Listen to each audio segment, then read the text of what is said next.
আসসালামু আলাইকুম dear viewers. আজকে আমি একটি বিষয় নিয়ে কথা বলবো, সেটি হচ্ছে আমরা জানি একটা শিক্ষিত মা একটি শিক্ষিত জাতি উপহার দিতে পারে, নিঃসন্দেহে, আনডাউটলি, এতে কোনোই ভুল নেই।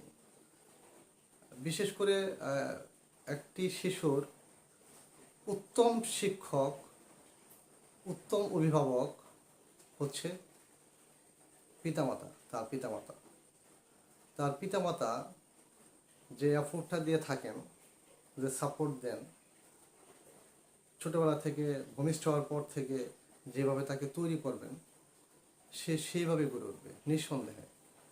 বিশেষ করে বাবাদের চেয়ে মাদের ভূমিকাটা সবচেয়ে বেশি, কারণ বাবারা কর্মব্যস্ততায় থাকেন, সাংসারিক কাজ নিয়ে ব্যস্ত থাকেন, নানান রকম ব্যস্ততা থাকেন। কারণ হচ্ছে তাদের একটা আর্ন করতে হয়, সংসার চালাতে গেলে তাকে পরিশ্রম করতে হয়, যার জন্য অনেক বাবারাই ওই সময়টা পান না যে আসলে তার সন্তানকে আসলে সঠিকভাবে যে গাইডলাইন দেওয়া, তার প্রতি একটু খেয়াল নেওয়া, এটা হয়ে ওঠে না। এটা কিন্তু বাস্তব কথা, একদম চিরন্তন সত্য কথা।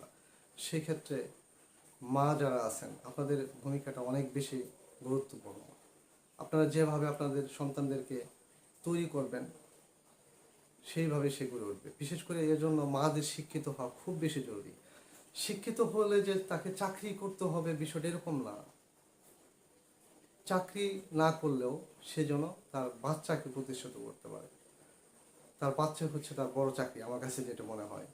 এবং তাকে যদি ওইভাবে তৈরি করা যায়, তাহলে এক সময় ওই সন্তানই এক সময় অনেক বড় কিছু হয়ে অনেক বিশাল সাপোর্ট দিবে আপনাদের বৃদ্ধ সময়ে, বয়স্ক সময়ে। অতএব আপনারা যেভাবে তৈরি করবেন আপনাদের সন্তানকে, ঠিক সে ওইভাবে তৈরি হবে নিঃসন্দেহে।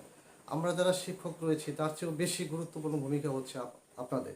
আমি মনে করি শিক্ষকের চেয়ে বড় উত্তম শিক্ষক হচ্ছেন সন্তানের তার পিতামাতা, নিঃসন্দেহে।